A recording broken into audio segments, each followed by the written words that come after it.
بحيرة ساوة هي بحيرة مغلقة مالحة تقع في محافظة المثنى العراقية قرب نهر الفرات، وتبعد حوالي 23 كيلومتر غرب مدينة السماوة. لا تنسوا الإعجاب بالفيديو والاشتراك في القناة تشجيعا لنا لنستمر بنشر المزيد إن شاء الله.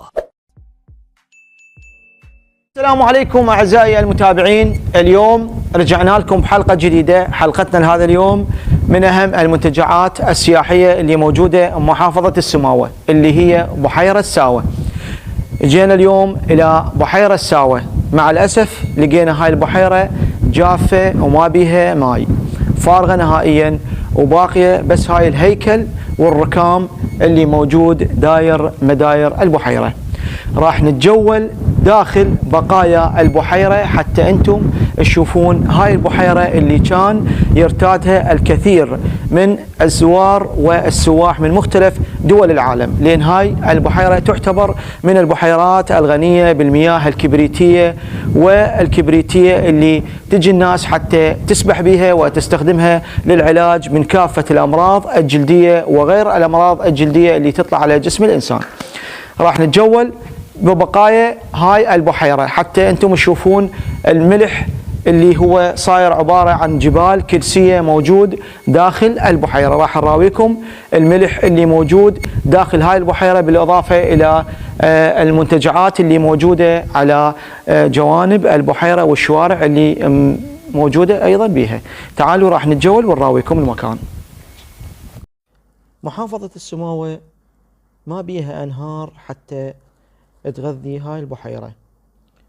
بالنسبة للبحيرة مال ساوة المياه مالتها هي عن طريق المياه الجوفية اللي تطلع من باطن الأرض، وملت هاي البحيرة وأيضا نسبة الأملاح بيها كلش عالية. هاي واحدة من المنتجعات السياحية اللي العوائل تجي تقعد هنا بهذا المكان بالقرب من البحيرة. راح نصعد على هذا المنتجع أو هذا البنيان اللي موجود حتى أنتم أيضا تشوفونه. هذا هو المكان، مع الأسف هيك مكان سياحي حلو ومرتب، يعني هيك الناس تخربه وتفلشه وتاخذ المواد الموجودة به، الحديد والشيلمان، بالإضافة إلى الجام، الأبواب اللي موجودة هنا. مع الأسف العراق بس للتخريب وللتفليش.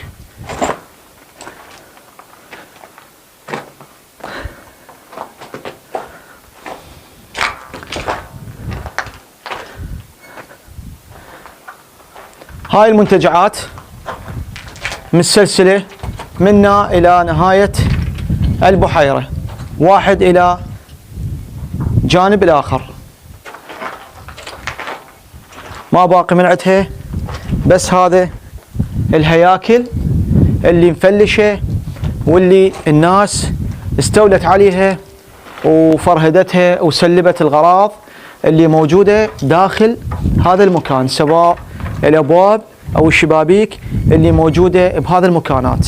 يعني مكان جدا يمكن استثماره وجعله منتجع سياحي يرتاده الكثير من الناس من مختلف المحافظات العراقية من داخل وخارج العراق، بس مع الأسف ماكو أي عناية، ماكو أي اهتمام.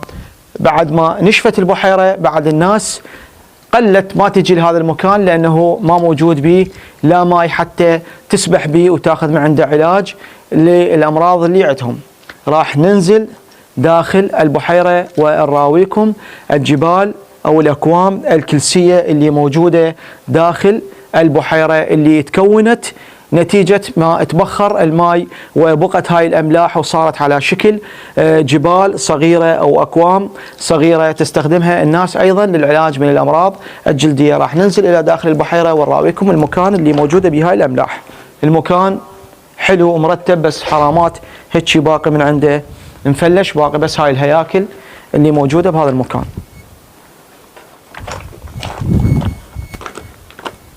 نزلنا من واحد من هذين المنتجعات اللي موجود هنا بالقرب من بحيرة ساوة، وراح نتجه إلى منتجع آخر. هذين هن المنتجعات مثل ما تشوفونهن هن هواي كلش موجودات، بس مع الأسف الناس مفرهدة اللي بيهن الأبواب والشبابيك اللي موجودة والبنيان أيضا مفلش ومتخرب، لأنه العراقيين مع الأسف ما يهتمون لا بمنتجع سياحي ولا موقع أثري ولا يهتمون بحضارة العراق، نعطيهم بس يخربون ويفلشون، واكو شكو مكان مرتب وحلو ونظيف ما يحافظون عليه. بحيرة ساوة من البحيرات الفريدة من نوعها اللي تتصف بارتفاع نسبة الملوحة بها بباقي البحيرات والأنهار الموجودة بالعراق، حيث تبلغ هذه النسبة 1500 بالمليون، وهي نسبة عالية جدا، حيث انها اعلى ملوحة من مياه الخليج العربي. هواية اللي موجودة ببحيرة ساوة، بس مثل ما تشوفون باقية بس هياكل، والبحيرة ما بيها ولا قطرة مي. هسه احنا راويناكم المنتجعات اللي موجودة هنا والبنيان هذا اللي مرتب الحلو اللي موجود بهذا المكان، بس مع الأسف ما باقي من عنده بس الهياكل. شكو بيه تم تسليبه ونهبه من هذا المكان. راح نتجه إلى البحيرة اللي موجود بها جبال من الكلس أو الكبريت اللي الناس تستخدمه للعلاج من الأمراض الجلدية والطفح الجلدي وباقي الأمراض اللي تطلع على جسم الإنسان.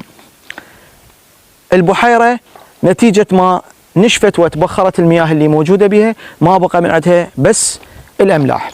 البحيرة جدا كبيرة وكانت تعتبر منتجع سياحي، بالإضافة إلى الطيور المهاجرة اللي تجي من خارج العراق تحط الرحال داخل هاي البحيرة، أو وجود أسماك كانت بها أكو أسماك شفافة تتغذى عليها هاي الطيور المهاجرة اللي تجي من خارج العراق وتحط بهاي البحيرة.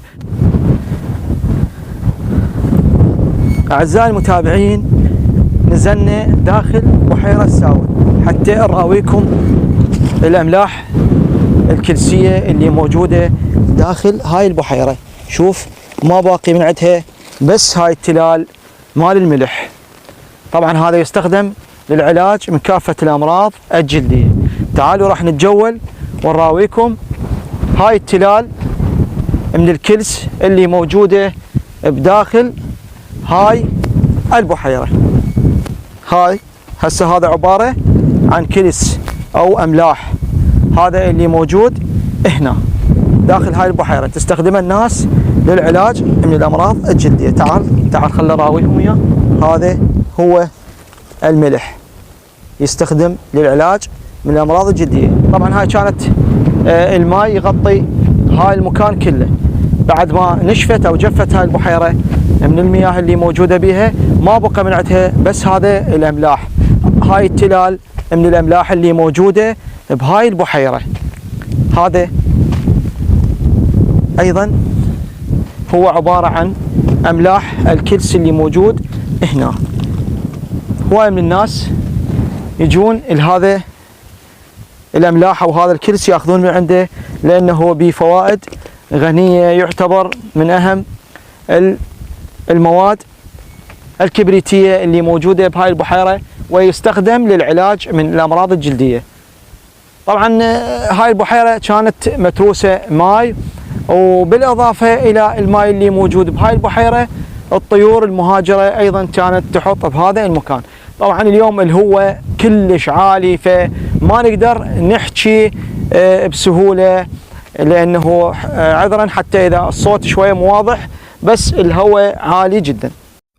داخل البحيرة تعيش أسماك شفافة بيض الصير، وهاي الأسماك تتغذى عليها الطيور اللي تجي من الخارج، الطيور المهاجرة اللي تجي هنا للمناخ الدافي اللي تعيش به، وبعدها تعود إلى المواطن الأصلية. طبعا هاي الأسماك من تطلع من الماء تموت بالحرارة، لذلك تختلف عن باقي الأسماك اللي موجودة بالأنهار والبحيرات اللي موجودة هنا بالعراق.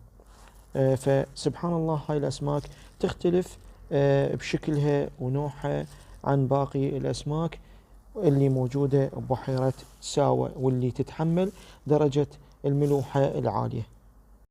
هاي الأملاح اللي موجودة هنا نسبتها كلش عالية جدا. شوف الأملاح اللي موجودة هنا، يستخدم للعلاج للأمراض اللي تطلع على جسم الإنسان سواء الجلدية أو غير الجلدية. هاي هي الكلس اللي موجود هنا بهذا المكان. شوف هاي الأملاح أو هذا كبريت اللي موجود هنا. شوف هذا كبريت، يعتبر كبريت يستخدم لعلاج الأمراض الجلدية. فهواي من الناس يجون لهذا المكان وياخذون من عنده.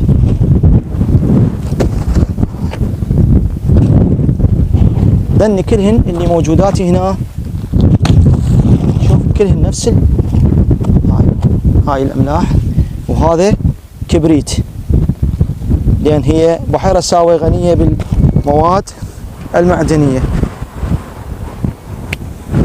حرامات هاي البحيرة نشفت، ما بقى من عندها بس هذا الملح اللي موجود هنا، ويستخدمونه للعلاج من الأمراض الجلدية. هذا هو الملح اللي موجود هنا، تعال شوفه. هذا هو الكلس اللي موجود هنا بهاي البحيرة. هواية من الناس يسيلون عليه، وهذا يستخدم للعلاج من الأمراض الجلدية اللي تطلع على جسم الإنسان، لأن هذا بفوائد جدا غنية، يعتبر علاج للأمراض من الأمراض الجلدية اللي تطلع على جسم الإنسان. هذا هو الكلس، شوفه من قد يعني شدة الأملاح اللي كانت بهاي الماي، لأن ماي بحيرة ساوة يعتبر غنية بالمياه المعدنية والأملاح، نسبة الأملاح بها جدا عالية، لذلك هذا هو الكلس اللي موجود بهاي البحيرة، يستخدم للعلاج من الأمراض الجلدية. هواية من الناس يسألون عليه، هذا هو يستخدم للعلاج من الأمراض الجلدية بهذا المكان. هاي الجبال اللي موجودة كلها هي نفس شوف هذا هو. أعزائي المتابعين، حلقتنا لهذا اليوم من بحيرة ساوة الموجودة بمحافظة السماوة، اللي تعتبر من أهم المنتجعات السياحية، وهي غنية بالمواد المعدنية والكبريت، وتستخدم للعلاج من كافة الأمراض الجلدية. هواية من الناس تجي تسبح وتغتسل بهاي البحيرة لأنه بها مياه معدنية وتشافي جميع الأمراض الجلدية. حلقتنا لهذا اليوم بخصوص بحيرة ساوة. لا تنسون الاشتراك بالقناة وتفعيل زر الجرس لكي يصلكم كل ما هو جديد من الفيديوهات ودعما لنا، وانتظرونا في حلقة قادمة إن شاء الله. نستودعكم الله، والسلام عليكم ورحمة الله وبركاته. إذا كنت ما مشترك بالقناة اشترك بالقناة وفعل زر الجرس حتى يجيك إشعار كل ما ننزل فيديو جديد. ولا تنسى خلي لايك وادعمنا بلايك للفيديو حتى يصعد للناس وتشوفه الناس.